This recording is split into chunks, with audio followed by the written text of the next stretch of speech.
주간 동안 주의 은혜 가운데 평안하셨습니까? 옆에 사람을 인사합시다. 사랑합니다. 축복합니다. 네, 제목이 있어요. 제목 같이 읽겠습니다. 돈을 좋아하는 자들에게.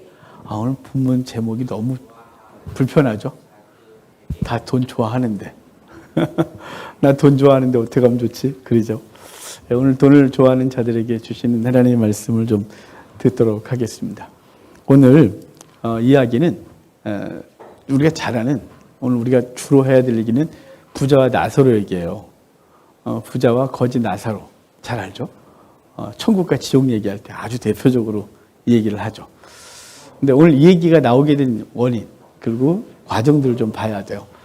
여러분, 오늘 이야기는 사실은 이 단독으로 쓰인 게 아니라 15장부터 17장까지가 한 가지의 주제를 가지고 쓰고 있는 거예요. 사실은 15장부터 17장까지가 한 덩어리다 이렇게 생각하면 돼요. 근데 15장이 뭐였지? 지금 머릿속에서 그리시죠? 감사해요. 까먹어 주셔서.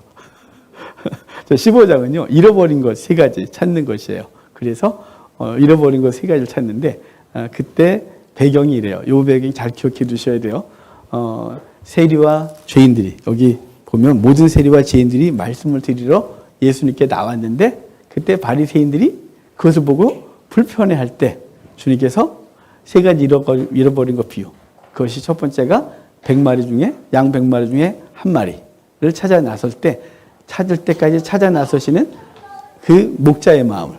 두 번째 비유가 10드라크마에서 한 드라크마를 잃어버린 여인이 그것을 찾을 때까지 찾아 나서는 얘기. 세 번째는 탕자. 사실은 집에 있는 탕자, 집 바깥에 있는 탕자. 그 탕자들을 찾으시고 그리고 기뻐하시는 아버지의 마음. 그래서 3개가 다 찾을 때까지 찾는 이야기를 했던 게 15장 얘기예요. 15장부터 계속 이어지는 얘기라 그랬어요. 그리고 16장에 딱 와서 지난주에 뭘 봤냐면 불의한 청지기 얘기였죠. 그가 부잣집에 있는 청지기였는데 그것을 자기 것인 줄 알고 마음대로 낭비하다가 주인한테 걸렸고 너 셈하고 하던 거 그만두고 나가. 그러는 바람에 그가 고민하기를 어떻게 해야 지혜롭지? 그러다가 종말 선언을 들은 그는 이렇게 하면 집에서 쫓겨난 이후에 다 사람들이 날 영접하리라 라고 해서 불의한 재물, 주인의 돈 가지고 그냥 자기 것이 아닌 남의 것이었죠. 그것을 가지고 그것을 담당하고 있는 동안 친구들을 사겨 자신의 미래를 준비했던 사람 이야기를 그 불의한 청지기 비유를 봤어요. 그래놓고 사람이 두 주를 섬길 수가 없다. 돈, 재물, 그리고 하나님을 같이 섬길 수 없다라고 해놓고 오늘 얘기가 딱 시작되는 거예요. 오늘 이야기를 볼까요? 그러면 14절 봐요. 14절 같이 읽겠습니다. 바리새인들은 돈을 좋아하는 자들이라 이 모든 것을 듣고 비웃거늘. 아멘. 바리새인들은 돈을 좋아하는 자들인데 예수님께서 무슨 얘기를 했어요? 잃어버린 것을 찾아. 그런데 그 앞에 어떤 누구 때문에 왔어요? 모든 죄인과 세리들이 말씀을 들어오니까 바리새인들이 뭐야? 죄인들이 여기 와서 불편하게 만들어. 분위기 다 깨고 있네. 그랬더니 주님은 잃어버린 자를 찾으러 왔어. 라고 3번 얘기를 하시고, 그러고 나서, 너네들이 받고 있는 그거, 지금 바리새인들이 불의한 청지기였던 거죠. 너희가 갖고 있는 것이 다 너희 것인 줄 아니? 너희 종말이 올 거야. 라고 하면 지금 너가 갖고 있는 것 갖고 어떻게 살아야 되는지 알아야 되는 거잖아. 두 주를 섬길 수 없어. 돈을 섬길 수도 없고 주인 하나님을 섬길 수가 없고 둘 중에 하나를 선택해야 돼. 그랬더니 바리새인들이 비웃으면서 하는 모습이에요. 돈을 좋아하기 때문에 비웃었대요. 미쳤냐? 이렇게 말했다는 거죠. 돈이 최고지.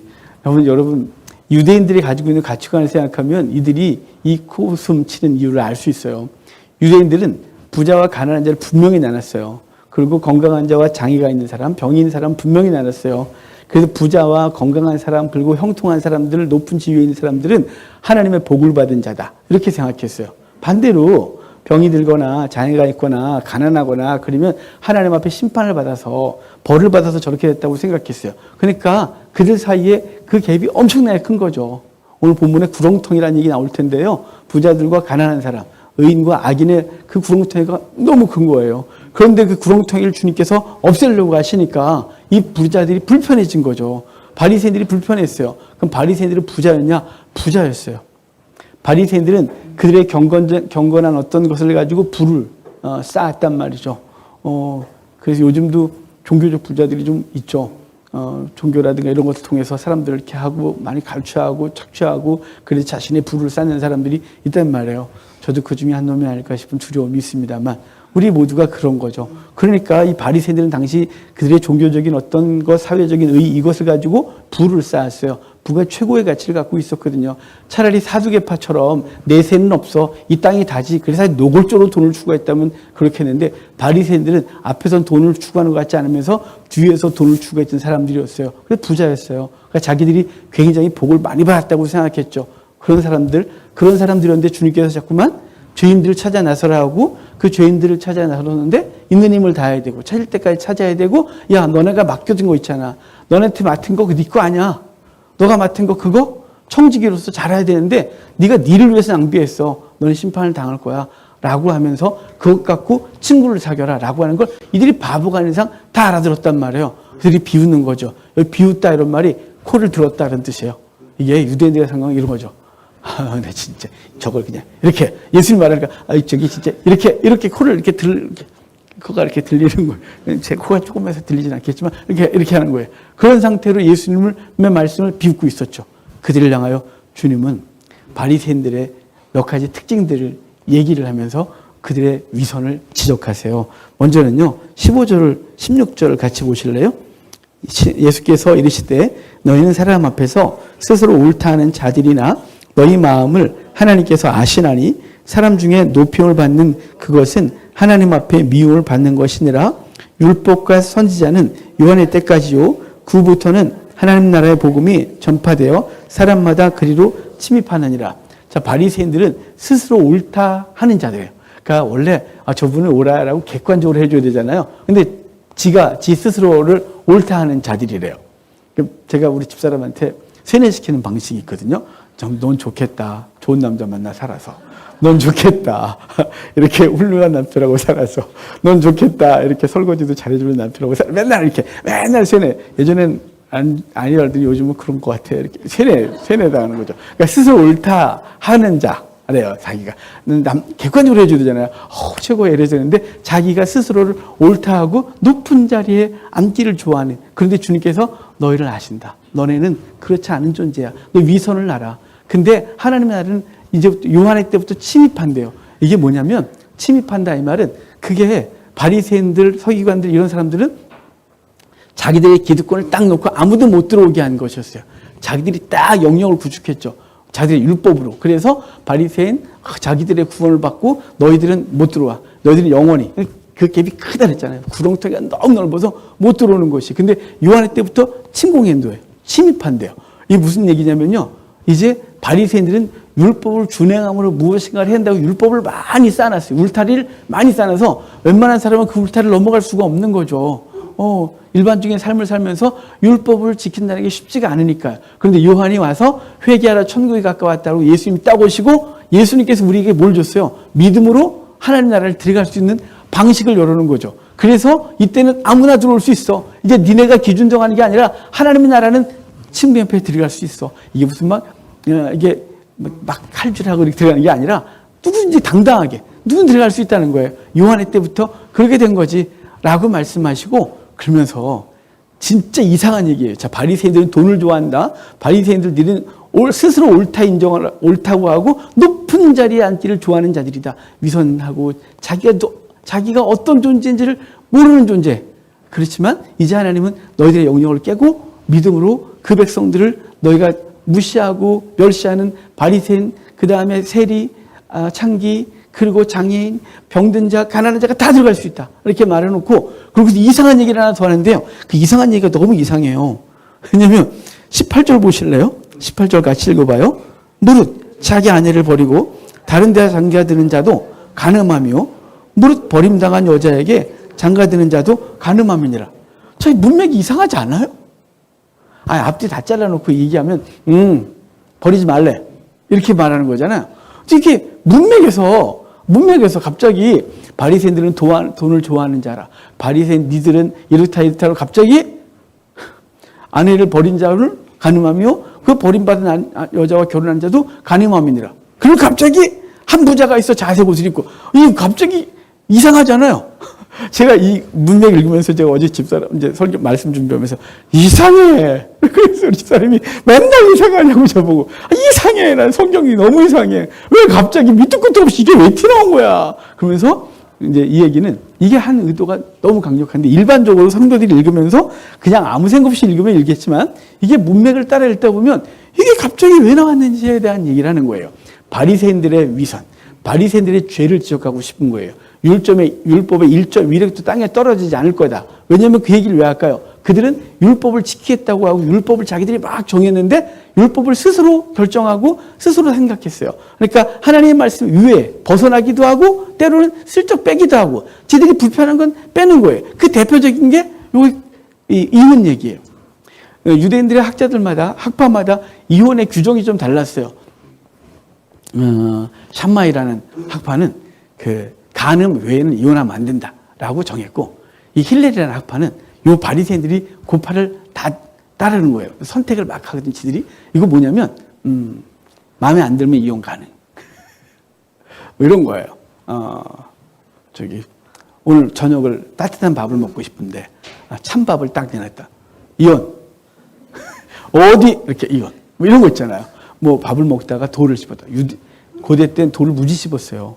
그래서 원래 이집트 미라들을 발굴해 보면 치아가 엉망이거든요. 왜냐하면 돌로 밀리 이렇게 하고 그걸 이렇게 치지만 이게 맷돌 갖고 가르는 게 얼마나 오죽하겠어요. 요즘은 돌 씹는 경험이 없어서 모르시겠지만 저희 어릴 때마다 돌을 어마어마하게 씹었어요. 어마어마하게 이따만 돌도 나오고 막 그런 거 있잖아요. 걸로 막 채로 그랬단 말이죠. 그거 씹었다? 그럼 이런 이 마누라가 이혼 씹었어요. 그 다음에 또 새로운 여자가 생겼어요. 그럼 이혼해야 되잖아요. 핑계를 대야죠. 그래서 이혼거리를 무지하게 만들어놨어요. 이 바리새인들이 한 거예요. 그래서 이혼 그러는 거죠. 그래서 제자들도 그랬어요. 나중에. 그러면 결혼하지 않는 게 낫겠나이다. 왜냐하면 이혼 함부로 못한다면 결혼하지 않는 게 낫겠죠. 제자들도 당시의 생각을 그대로 갖고 살았단 말이죠. 여자가 인권이 없었어요. 가장 약한 존재 여자. 자, 지금 다음에 뭐가 나올까요? 가장 약한 존재 거지 나사로. 자, 저 앞쪽에 가면 정말 가장 약한 존재 100마리 양 중에 잃어버린 양 한 마리. 잃어버린 드라크마 그리고 탕자 아들. 걔는 다 탕진해서 그 아버지가 받아주지 아니하면 걔는 그냥 버림받는 존재. 그런 존재를 지금 대표적으로 말하고 싶은 게 당시 사회에서 여인의 문제를 꺼내고 있는 거죠. 유대인들이, 바리새인들이 특별히 위선을 떨고 있는 자신들의 이익을 위하여, 성적 쾌락을 위하여, 자신들의 만족을 위하여 가장 연약한 존재, 그 존재를 함부로 대하는. 그래서 버리고 취하고 하는 것을 하고 있는. 이들을 향하여 음행, 간음하는 존재 이렇게 말하는 거죠. 그런데 사실은 이 간음에서 더 한 가지 더 얘기하고 싶은 거예요. 전체 문맥에서 무슨 얘기를 하고 싶은 거냐면요. 맨 처음부터 쭉 해서 돈을 좋아하는 자다 이렇게 나왔잖아요. 바리새인들은 돈을 좋아하는지라 라고 했는데요. 사실은 바리새인들은 하나님을 섬긴다고 하지만 뭘 더 섬겼냐면 돈을 섬겼어요. 그래서 앞에 어디 보냐면요.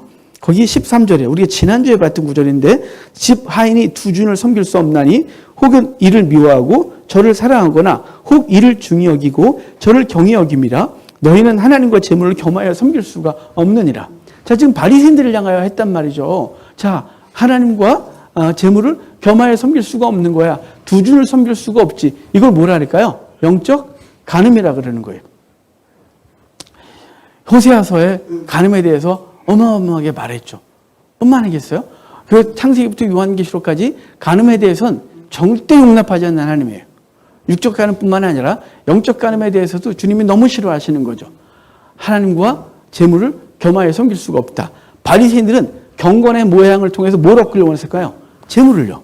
그래서 경건한 모습을 해야 사람들이 바리새인들에게 재물을 갖다 주고 그리고 무언가를 부탁하고 그러니까 그 돈을 취하는 것이죠.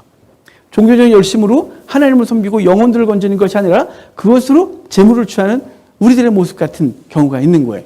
여기 바리새인들이 어떻다고 돈을 좋아한다. 그는 스스로 자기를 옳다 여기며 높은 데 앉기를 좋아한다. 그런데 너희들은 율법의 1.1획도 살아지 않는다고 했는데 너희들이 율법을 왜곡하고 있다는 거죠. 1.1획은요. 히브리어에 점으로 이렇게 똑 찌는 거 있어요. 요드라고 이렇게 뚝 이렇게 해요. 이거 잘못하면 안 보여요, 그거. 이렇게 뚝, 이렇게 하는 거 있어요. 글자가. 우리 이자처럼. 이런 거 있어요. 1.1획도 사라지지 않는다 그랬는데, 바리새인들은 율법을 자기들의 필요를 따라, 자기들이 갖고 있는 것을 욕심을 채우기 위하여 율법을 변형시키고 있는 거예요. 그 중에 대표적인 게 간음에 대한 문제였어요. 그리고 그것은 영적 간음까지도 와서 두 주인, 세상의 쾌락이나 하나님을, 쾌락과 하나님 사이에서 할등하면 안 된다는 거죠. 재물과 하나님을 겸하여 섬길 수가 없느니라. 이 얘기를 딱 해놓은 거예요. 그래놓고 이제 두 주를 섬길 수가 없다. 하나님, 영적 간음은 안 되는 거다. 너희들이 지금 재물과 하나님 사이에서 갈등하는데 너희들의 주시는 재물이지. 라고 해놓고 그 재물은 어떻게 사용해야지, 어떻게 사용하는 것이 옳은지를 말해주는 얘기가 이제 그 다음에 거지와 나사로 얘기예요. 거지와 나사로, 이상하네요. 부자와 거지 나사로 이야기예요. 다 알아들으셨죠? 뭔가 이상했는데 부자와 거지 나사로 이야기가 주어지는 거죠. 여러분, 여기서 우리는 대부분 무슨 교훈을 얻냐면 천국과 지옥 교훈을 얻어요. 천국은 아브라함 품 안에서 행복하게 누리는 것, 지옥은 지옥불에서 뜨거워갖고 물 한 방울만 주셔서 뭐 이런 것으로 말하는 것이죠. 이건 문학적인 얘기이기도 하지만 실제적이기도 해요. 하지만 본문의 전체 흐름 속에선 천국과 지옥을 묘사하고 싶은 얘기가 아닌 거예요. 여기서 정말 하고 싶은 얘기 뭐냐면 계속해서 뭐라고요? 바리새인들이 갖고 있는 위선.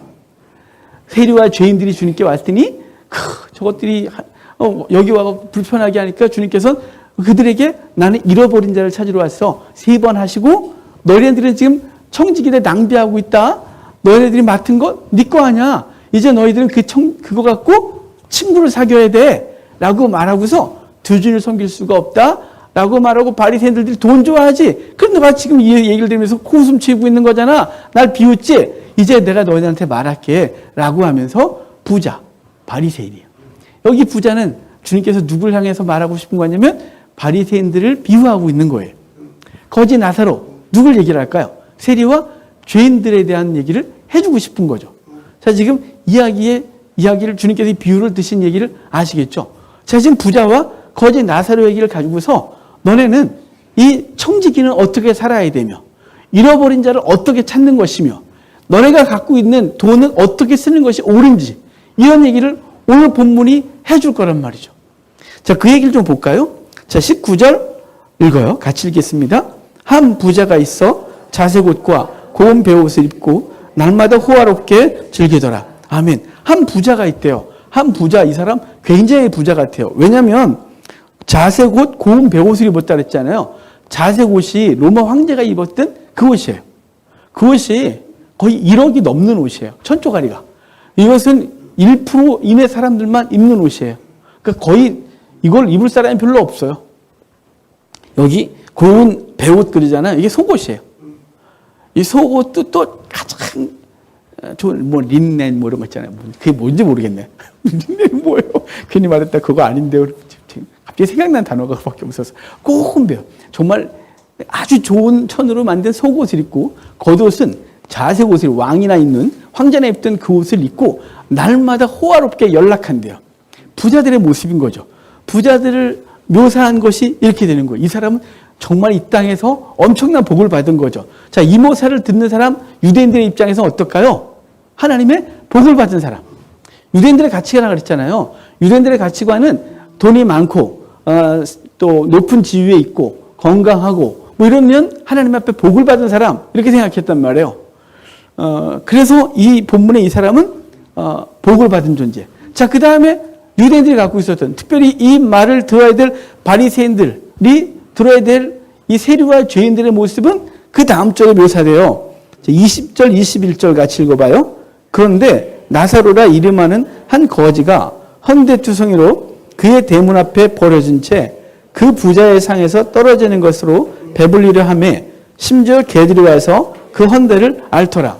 나사로라고 하는 한 사람이 있대요. 나중에 더 말씀드리겠지만 예수님의 비유에서 유일하게 이름이 등장해요. 어디 비유에서도 이름을 기록한 적이 없거든요. 근데 이 사람은 나사로라는 이름으로 기록을 해줘요. 이 나사로인데 이 사람이 한 거지인데 헌대투성이로 그러니까 막 그 고름이 막 난 상태에서 대문 앞에 벌어졌다 이렇게 말하거든요. 야, 대문 앞에 벌어졌다 이 말은 던져져 있다 이런 뜻이에요. 그래서 두 가지로 해석이 가능해요. 하나는 이 부자가 그 집에 동냥으로 오니까 나가 그래갖고 밀어내서 대문간에 있는 사람, 대문 앞에 바깥에 와서 구걸을 하는 사람으로 묘사되기도 하고, 또 하나는 그가 육체적으로 병이 있고 장애가 있어서 누군가가 거기다가 구걸을 하다라고 갖다 놓은 존재로 보여지는 거예요. 마치 그 사도행전에 민문가에 앉아있던 안진뱅이가 사람들이 아침 저녁으로 아침에 데려다 놨다가 저녁에 데려가는 사람이라고 되어 있거든요. 마치 그렇게 던져져 있는 느낌이에요. 그는 누구도 돌보지 않고 누구에게도 환영받지 못하는 존재, 그냥 하루하루를 버텨야 될 존재, 거기다가 몸에 헌대가 생겨서 막 고름이 나고 막 그러고 뒤에 보면 개들이 그 와서 그 헌대를 핥아먹는다 그러잖아요. 고대 유대인들에 있어서 개는 아주 가장 혐오스럽고 돼지도 그러하지만 개는 엄청나게 혐오스러운 존재예요. 그래서 우리도 개 같은 좀 욕이잖아요. 유대인도 마찬가지예요. 개가 그러면 엄청난 욕이에요. 엄청난 욕. 그러니까 우리나라 개는 비슷한 줄 알아요? 그 잃어버린 단지파 얘기를 하던데 어찌됐거나 우리와 그들의 문화가 비슷해요. 개는 굉장히 혐오스러운 짐승인데 그 혐오스러운 짐승이 와서 헌대를 하는 누군가 그래요. 사람은 위로를 안 해주는데 개는 와서 개라도 위로해 준다고. 이게 위로인지 뭔지는 모르겠지만 개들이 핥아먹는 그런 사람. 그런데 그는 주인의 상에서 떨어지는 부스러기로 연명하는 존재다 이렇게 말하거든요. 주인의 상에서 떨어지는 부스러기 뭐냐면요. 여러분 우리야 이렇게 음식을 숟갈 젓갈 이렇게 먹죠. 근데 저 중동 분들은 손으로 드세요. 손으로 드시는데 이렇게 고기를 먹다 보면 기름이 손에 묻잖아요. 그럼 얼마나 불편하겠어요. 그러면 요즘 냅킨 있으면 이렇게 닦고 그러겠지만 아니면 비닐장갑을 끼고 먹겠지만 그럴 수가 없는 상태니까 옆에 얇은 떡을 이렇게 쫙 붙여놨어요. 얇게 떡을 이렇게 붙여놨고 그것을 먹대고 그걸 갖다가 고기를 싸서 먹기도 하고 때로는 먹은 다음에 그걸 한 장 집어서 이렇게 손을 닦아요. 이렇게 닦고 던졌단 말이죠. 그럼 그게 주인의 상에서 떨어지는 부스러기인 거예요. 그걸 먹는 거죠. 그 수로분의 여인도 그 얘기 했었단 말이죠. 나는 내 자녀를 위해서 왔다 그러니까 그 개들도 주인의 상에서 떨어지는 부스러기를 먹을 권리가 있다고 말했던 그 똑같은 거예요. 그거는 버리는 거잖아요. 그 기름 묻은 거 당신들은 안 먹잖아요. 부자들은. 우리 먹을 건데 그거라도 먹고 있는 존재? 그런 존재인 거죠. 정말 비참한 존재로서 한 사람이 등장하는 거예요. 이 나사로는 하나님의 위로가 없으면 못 사는 존재예요. 그 이름의 뜻이 또 그래요. 이름의 뜻도 하나님의 위로가 있어야 되는 존재. 하나님의 위로가 그에게 있어야 살 수 있는 존재가 나사로라는 이름의 뜻 속에 있어요. 그러니까 그런 존재였던 거죠. 그런데 중요한 건 뭐냐면 둘 다 죽는 거예요. 자, 우리 청지기 얘기로 가볼까요? 청지기. 그에게는 이제 심판, 종말에 대한 명령이 있었죠. 너 하던 일을 셈하고 이제 그만둬. 라고 말했단 말이에요. 그가 자신에게 맡겨줬던 그 권리를 가지고 낭비를 하다가 주인의 소리에 들리고 주인에게 들렸고 주인은 너 하던 걸 셈하고 나가 라고 했기 때문에 그 셈할 기간, 그 기간 동안 자신은 지혜를 발휘했어요. 근데 부자, 나사로 둘 다 그 셈할 기회가 끝난 거죠. 끝난 거예요. 그래서 부자도 죽어. 장세되고 나사로도 죽어 아브라함 품에 안겼다 그래요. 아브라함 품에 안겼다는 건 아브라함이 품에 계속 나사로를 안고 있다는 뜻이 아니에요. 그럼 저는 어디에 안겨야 돼요? 나사로 아저씨 가세요. 이렇게 할 수는 없잖아요. 이게 유대인들이 갖고 있는 아브라함이 갖고 있는 이름의 뜻 때문에 그래요. 아브가 아버지란 뜻이에요. 아브가. 그래서 아브가 히브리어로 첫 번째 알파벳, 두 번째 알파벳이거든요. 알렙, 베트, 그래서 아브예요. A, B 이렇게 되는 건데요. 그러니까 그게 알렙이 하나님을 의미하고요. 베트가 집이에요. 그 집에 계신 하나님이 아버지예요. 그러니까 아버지한테 함부로 하면 안 돼요. 그래서 유대인들은 아버지한테 함부로 하면 돌로 쳐 죽인 거예요. 요즘 죽을 애들이 참 많은데. 자, 그러니까 아부. 자, 이해가 되시죠? 아부가 그런 뜻이에요. 근데 아브라함은 열국의 아버지라는 뜻이에요. 그래서 아브라함은 유대인에게 있어서 가장 중요한 조상이죠. 그는 하나님을 상징했어요. 그러니까 아브라함의 품에 안겼다 이 말은 그분이 모든 민족의 아버지로서 우리가 죽으면 그분의 품에 안기는 것을 말씀하고 있는 거죠. 그러니까 나사로는 이 땅에서 버림받았으나 그는 아브라함의 품에 안겨서 안식을 누리고 있는 거죠. 그는 거기서 연락하고 있는 거예요. 그런데 반대로 부자였던 사람은 버림받아서 어디 있을까요?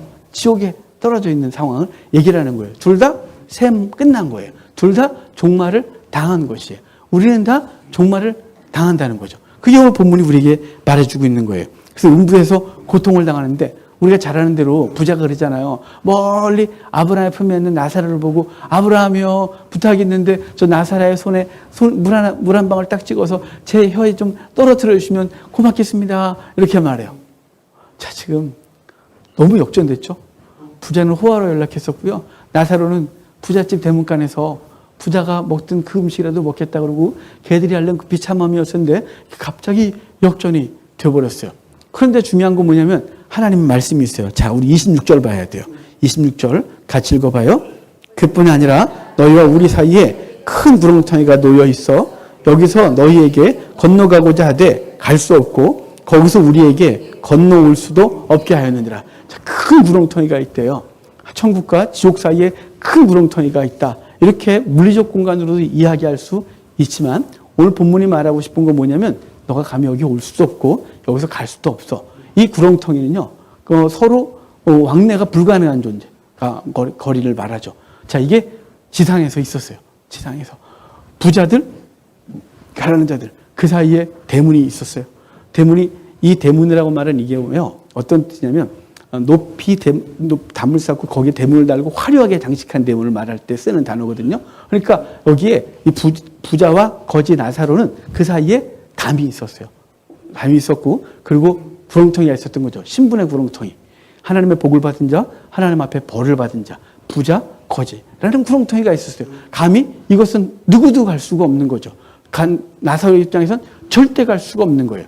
바리새인들 입장에서는 세리와 죄인들과 어울릴 수 없는 구렁텅이가 존재하고 있는 거예요. 이 구렁텅이 지상에 있었어요. 근데 여기도 똑같이 구렁텅이가 있다고 말하면서 올 수도 갈 수도 없어 라고 했던 것. 뭘 기억하는 걸까요? 부자에게 너는 그렇게 살았잖아. 네가 그렇게 인식하고 있었잖아. 구렁텅이가 있어서 내가 쟤를 찾으러 가요? 그거 잃어버린 걸 찾으러? 안 가요. 걔가 감히 나한테 와요? 어디 감히? 구렁텅이가 있는데, 울타리가 있는데, 담장이 있는데, 그건 절대로 넘어올 수 없는 거예요. 그걸 말씀하고 있는 거죠. 그래서 이제 구렁텅이가 있어서 올 수도 갈 수도 없다고 말하는 거예요. 여러분 여기서 오해하지 말아야 돼요. 여기 이 얘기를 들으면서 부자는 지옥 가고 가난한 천국 가고 그런 거 없어요. 이것도 이렇게 가면 안 돼요. 옛날에 그런 해석이 있었어요. 그런 해석이 있었고 그래서 그거 갖고 부자는 다 지옥 가고 가난한 사람 다 천국 간다고 하는 이상한 사회가 있었어요. 이건 그런 얘기하는 게 아니에요. 절대로 아니에요. 나중에 부자가 누군지를 알려드릴게요. 자, 그러면서 이제 안 된다 그러니까 나사로를 보내서 지상에 우리 형제 5이 있는데 그들은 여기 오지 않게 해달라고 해요. 여기 와보니 있을 곳이 못 되거든요. 그래서 나사로를 그래서 안 된다니까 죽은 자가 가면 혹시나 오지 않겠습니까? 안 돼. 그러면서 마지막으로 한 얘기가 있어요. 29절 29절 같이 읽어봐요. 아브라함이 이르되 그들에게 모세와 선지자가 있으니 그들에게 들을지니라. 자, 31절도 한번 볼까요? 이르되 모세와 선지자들에게 듣지 아니하면 비록 죽은 자 가운데서 살아난 자가 있을지라도 권함을 받지 아니하리라 하였다. 그래요. 자, 지금 모세와 선지자가 있대요. 그러니까 이 땅에 뭐 죽은 자가 와서 얘기를 하고 그런다고 듣지 않고 그 땅에 모세와 선지자가 있다. 모세와 선지자. 여러분 예수님께서 변화산에 올리셨을 때 그때 기도할 때 2명이 나타났죠. 모세와 엘리야. 모세는 율법을 상징하고요. 그 다음에 선지자. 엘리야는 선지자를 상징해요. 오늘은 그런데 율법 여기 모세와 선지자 그러죠. 그러니까 모세와 선지자를 통해서 무슨 얘기를 했을까요? 예수 그리스도를 계속 얘기했던 거죠. 그리스도를 얘기했어요. 그리고 거룩한 삶에 대한 얘기를 했어요. 그런데 바리새인이 듣지 않은 거죠. 이 부자는 절대 듣지 않은 거예요. 안 들린 걸까요? 아니죠. 안 들으려고 한 거죠. 귀는 들렸지만 여기까지 들리질 않은 거죠. 우리가 하나님의 말씀을 열심히 공부하고 예배 때 듣고 그리고 성경 공부도 해요. 근데 이상하죠? 왜 뭐가 이상하냐면요. 그렇게 성경을 공부하고 배웠는데 삶이 안 바뀐다는 이상한 거예요. 정말 이상하지 않아요? 여러분 학교에서 교육을 받으면 애들이 집에 와서 해요. 유치원 애들이 그 유치원 갔다가 선생님이 배우면 집에 와서 엄마한테 그렇게 하는 거라고 가르쳐 주잖아요. 그럼 그렇게 해야 돼, 또 걔는. 유치원생들도 선생님한테 배운 건 집에 와서 실천을 하거든요. 근데 머리가 커지면 성도인데 하나님의 말씀을 교회에서 듣고 이게 옳다라고 성경에서 묵상을 했는데 집에 가서 살질 않아요. 왜 그럴까요? 이것이 안 들고요. 이것은 들렸는데 여기서 안 들린 거죠. 듣고자 아니함이에요. 왜 들을까요? 이유가 있어요. 앞으로 다시 가서 두 주인 섬기기 때문에 안 들리는 거예요. 돈이 주인이기 때문에 주의 말씀이 안 들리는 거예요. 바리새인들이 주의 말씀을 못 알아들었을까요? 걔네가 학자들인데 가장 유능한 사람들로 70명 모아놓은 거거든요. 35명의 바리새인, 35명의 사두개파, 이 사람들이 산헤드린 공회원이에요. 그리고 그들의 수하에 바리새인들과 서기관들을 뒀어요. 서기관들은 성경을 달달 외웠어요. 어릴 때부터 암송했어요. 열심히 배웠어요. 그들의 학교 예시바에서 매일 아침마다 계속 토론했어요. 유대인들이 세계에서 가장 똑똑한 건 IQ가 좋아서가 아니에요. 교육 방식이죠. 똑같은 걸 계속 토론해요. 똑같은 걸 계속 토론해요. 토론하면서 10명이 토론하면 10개의 지식이 생기니까 얼마나 이게 탁월하겠어요. 그렇게 공부했어요. 바리새인들이. 이거 옛날부터 했던 방식이에요. 그런데 예수님의 말씀은 안 들려요. 왜 그럴까요? 몰라서요? 아니죠. 그들도 율법의 본의가 무엇인지 알아요. 그런데 본의는 알지만 그 본의대로 살려고 하면 뭘 잃어버릴까요? 이거 못해요. 여기서 본문에서. 돈 못 모아요. 불편해지는 거죠. 육적인 욕구와 하나님의 요구가 충돌이 일어나요. 두 주를 섬길 수가 없으니까 한 줄만 선택하겠죠. 바리새인들이 선택한 건 못 가요. 돈이요. 바리새인들이 선택한 건 못 가요. 불의한 청지기의 자세죠. 그래서 낭비한 거예요. 자기에게 주어진 재물, 자기에게 주어진 재능, 자신에게 주어진 시간, 자신에게 주어진 권리, 권한, 권력, 이 모든 것들을 자신만을 위해 쓴 거예요. 그게 낭비한 거예요. 그래서 그는 불의했죠. 그리고 그에게 종말을 선언하고 나서야, 그 세 마리라 그래서 얼마 안 남은 세월을 알고 나서야, 그는 그때서야 이것을 다 놓고 가야 된다는 사실을 알았어요. 그래서 자신에게 주어진 것, 맡겨진 것 갖고 어떻게 살까 고민했단 말이죠. 오늘 본문에 부자는 그럴 기회가 없었어요. 그 부자가 그러잖아요. 가서 나사로를 보내 듣게 하소서라고 했어요. 그러면 자기가 안 들었단 말이죠. 종말을 못 알았던 거예요. 자신이 영원할 줄 알았던 거예요. 그러니까 내 형제들은 여기 오지 않도록 종말을 알려주소서. 이제 세 마리다 라고 알려주소서. 그랬더니 하는 말이 뭐냐면 죽은 자 간다고 안 들어. 율법과 선자가 있어요. 이게 있어 이거. 이거 듣고 못 들으면 못 와. 이거 듣고 안 들으면 기회가 없는 거야. 라고 말하는 거죠. 여러분, 우리는 예배를 수없이 드려요. 성경은 그렇게 잘 알아요. 어떨 때는요, 성경 가르치러 갔다가 제가 기가 죽어서 올 때가 있어요. 왜 기가 죽어 오냐면요, 목사님들 중에 성경을 무지하게 읽는 분들이 계세요. 정말 토시 하나 안 틀리고 막 암송을 하면 제가 그 앞에서 기가 죽어갖고요, 저는 암송을 못해요. 저는 흐름을 알고 그 의도가 뭔지를 관심 갖는 사람이고, 저니까 암송하려면 머리가 터질 것 같아. 암송이 아니야, 나. 그런데 막 암송하시는 분이 그분 앞에서 내가 저분은 뭘 가르쳐야 돼? 라는 생각이 들 때가 있을 정도로 성경을 무지하게 알아요. 성도도 똑같아요. 여러분, 저한테 배운 우리 성도들 중에 몇 분이 유튜브 하시거든요? 성경 강의하세요. 제가 그분들 강의 들고 있는 거 아세요? 와, 이런 얘기를 또 어디서 들어갖고 이런 얘기를 또 하지? 구독자도 엄청나게 많은 사람이 있어요. 2명이 대표적으로 하는데 한 사람은 구독자 그렇게 많지 않은데 아주 그냥 정석을 이렇게 쫙 하고 한 사람은 되게 잘해요. 정말 구독자 엄청나게 많아요. 다 저한테 배운 사람들이에요. 근데 그들하고 만나면 저한테 맨날 겸손하게 떠죠. 겸손을 떨어요. 목사님 다 가르쳐주고 제가 가르쳐준 거 아는 것도 무지하게 하시는데 그러죠. 어디서 많이 공부를 해갖고 그렇게 많이 하세요? 여러분, 성경을 많이 한다고 삶이 바르냐? 그거하고는 상관이 없는 거예요. 왜냐하면 이걸로 들었는데 이걸로 안 들렸기 때문에 삶이 없어요. 그가 낭비하고 있는 거죠. 왜요? 종말을 인지하지 않고 있기 때문에 그래요. 왜요? 돈을 좋아하기 때문에 그래요. 바리새인들이잖아요. 돈을 좋아하는 자라 라고 해놓고 주님은 얘기를 하고 있는 거거든요. 여러분, 사실은 이거 앞에 자유로울 사람이 어디 있겠어요? 오늘 제목이 그렇잖아요. 돈을 좋아하는 자들에게. 여기서 빠져나갈 사람이 있을까요? 넌 안 좋아하냐? 저한테 물으시면 좋아해요. 저도 말했으면 좋겠어요. 아주 많이. 동그라미 무지 많은 통장 하나 갖고 있었으면 좋겠어요. 근데 여러분, 중요한 건 뭐냐면 우리가 그것을 내게 맡겨진 게 아니라 내 거라고 생각하고 내가 원하는 것, 육체가 원하는 대로 사는 걸 낭비한다 라고 하셨고, 그는 하나님 앞에서 어떻게 될지를 말씀하고 있는 거예요. 여기 지옥 간다 이렇게 들으려고 하지 마시고 중요한 건 뭐냐면 오늘 내게 주어진 것 갖고 어떻게 살아야 되냐 이 말이죠. 내 대문간에 있었던 나사로, 그도 돌보지 못했던 그는 자신의 재물로 호화라에 연락하는 데 사용했던 거죠. 그가 낭비한 거라고 말하는 거예요. 그러니까 이제 우리는 주님께로부터 받은 이 놀라운 은혜, 이 은혜를 가지고 어떻게 살아야 되는지 말해야 되죠. 오늘 아까 이름 얘기했었어요. 그 예수님의 비유 중에 유일하게 이름이 나온 비유가 이 나사로라고. 부자는 이름이 없어요. 아니 부자가 얼마나 훌륭한데 이름을 안 밝혀요, 기분 나쁘게. 그렇지 않겠어요? 이병철, 정주영 이렇게 나와야 되지 않겠어요? 뭐 이렇게. 그런데 이 사람 이름 안 나오고 나사로만 이름이 나와요. 이름이 안 불려진다는 건 굉장히 모욕적인 얘기거든요.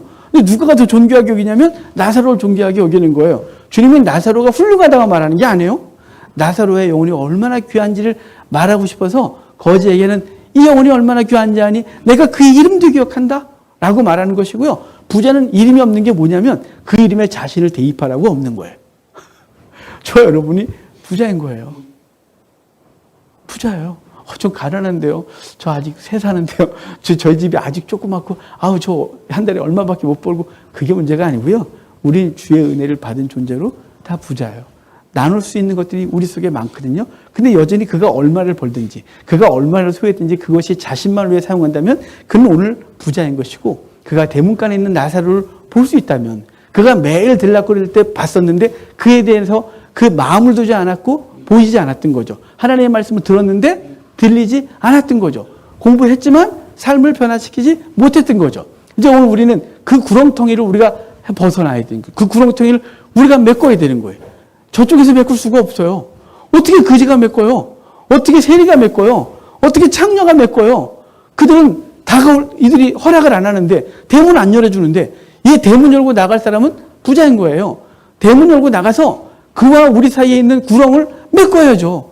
구렁텅이를 메꾸고 담장을 헐고 그래서 그들을 사야 되는 거죠. 친구로. 그래서 그러잖아요. 여기에 불의한 재물로 친구를 사귀라고 청지기에게 말했죠. 자, 이 부자는 그 재물로 자기만을 위해 살았어요. 부자가 청지기가 낭비했던 것처럼 낭비했죠. 그 낭비한 거 곧만 멈추고 이제는 그것을 가지고 대문 바깥에 있는 거지 나사로 그 귀한 영혼 찾아 나서야 되는 거죠. 찾을 때까지 찾아서 어깨에 메고 돌아오고 친구들 불러다가 축제를 벌이고 동네 사람들 불러다가 송아지를 잡아 축제를 벌이는 일이 벌어져야 되는데 그건 누가 하는 거라고요? 부자가 하는 거라고요. 부자가 대문 열어야 되는 거예요. 부자가 대문 열고 그 구렁텅이를 메꾸고 다가가서 그 손 잡아줘야 되는 거예요. 우리에게 맡겨진 것, 여기 돈이 대표적으로 나오지만 돈은 그냥 대표적으로 말한 거예요. 모든 인생이 만몬신을 섬기기 때문에 그래요. 하나님과 만몬, 돈을 겸하여 섬기는 게 모든 인생이에요. 심지어는 종교를 통하여 돈을 더 섬기죠. 예수님 통해서 돈을 추구하는 거예요. 우리가 돈을 통해서 주님의 영광 가는 게 아니로 우리의 모습을 말씀하고 있는 거예요. 여기 부자는 우리의 이름을 대입하면 되는 거예요. 나는 날마다 호화로 연락하게 살면서 대문간에 있는 나사로는 보이지 않는 존재라면 오늘 이 말씀을 기억해야 되는 거예요. 내가 이런 존재구나 라고요. 이제 우리의 눈에 뭐가 보여야 되냐면 대문간에 헌대를 앓고 걔들한테 그 헌대를 당하고 있는 그 불쌍한 나사로가 우리의 눈에 보이고 그 영혼이 귀하게 의미 있게 다가와야 돼요. 이름이 의미 있게 다가온 것처럼 여기 유일하게 그 비유 중에 이름이 등장한다 그랬잖아요. 그 이름이 등장한 건 하나님께서 그를 귀하게 여긴다. 귀하게 여긴다는 거예요. 우리 주변에서 돈 있는 사람들, 권력 있는 사람들을 귀하게 여겨 그들과 관계를 하고 그것이 최고의 가치라고 생각하는 우리의 이 세속적 가치, 하나님 앞에서 바르지 않은 그 신을 섬기는 우리들을 좀 거기서 떠나서 이제 하나님이 원하시는 나사로에게 눈을 돌릴 수 있는 존재들이 되어야 되죠. 그 영혼 한 사람 한 사람이 의미 있게 우리 가운데 다가오고 그 사람의 영혼을 기억하고 그 사람 때문에 눈물을 흘리고 그 사람 때문에 내 재물을 사용하고 내 시간을 사용하고 내 에너지를 사용할 수 있는 우리가 되어야 되는 거예요. 그게 오늘 우리에게 말씀하고 있는 거죠. 바리새인들이 책망을 당했잖아요. 그 죄인들을 돌아보지 않고 그들을 멸시하고 거부하는 그들을 향하여 너네가 갖고 있는 게 니네 거 아니야. 너네 언제가 종말을 맞이할 거야. 너가 갖고 있는 것 갖고 어떻게 되냐? 찾아 나서야지. 이런 것 끝까지 찾아 나서야지. 그 청지기야 너는 네 게 아니야. 너 그만해. 그럼 너가 갖고 있는 것 네 거라고 생각했던 거 다 놓고 가야 돼. 있는 것 갖고 어떻게 살아야 되는지 아니? 문간에 있는 거지 나사로 그를 데려다가 씻기고 치유하고 밥 먹여야지. 그가 네가 할 일이야. 그가 너에게 하나님께서 너에게 그걸 맡겨준 일이기도 하단다라고 오늘 본문이 우리 가운데 말씀해주고 있는 거예요. 고린도후서에 보면 그의 부유하심으로 우리를 부유하게 했다 그래요. 그가 가난해지심으로 우리를 부유하게 했다 그래요. 주님이 부자셨거든요. 주님이 부자셨고 그 부자는 가난한 우리를 돌보셨어요. 그래서 우리를 부유하게 하셨죠. 이제 우리는 부유하게 됐으므로 이제 우리 주변에 가난한 자를 찾아나셔야 되는 거예요. 그것이 물질적으로 가난하든 건강에 가난하든 관계 속에서 가난하든 그 영적으로 가난하든 그 가난한 자들 주님께서 보이게 하시면 문간에 보이게 하는 그 사람 찾아가서 그 구렁텅이를 메꾸고 담을 헐고 대문 열고 그를 집으로 초청하여 그와 함께 먹고 마시는 우리가 되어야 하는 것입니다. 이게 이 시대에 주님께서 우리에게 요구하시는 삶인 줄 알고 두 주는 섬길 수 없다는 사실을 분명히 기억하고 내가 지금 섬기고 추구하고 있는 이것이 하나님 앞에서 부끄럽지 않도록 주님께서 주신 것 같고 하나님의 나라를 세우다가 주님께서 이제 와. 그러면 저와도 여러분도 주 앞에서는 귀한 복이길 주의 이름으로 축복합니다. 우리 다 같이 일어나셔서 말씀 갖고 잠깐 기도합시다.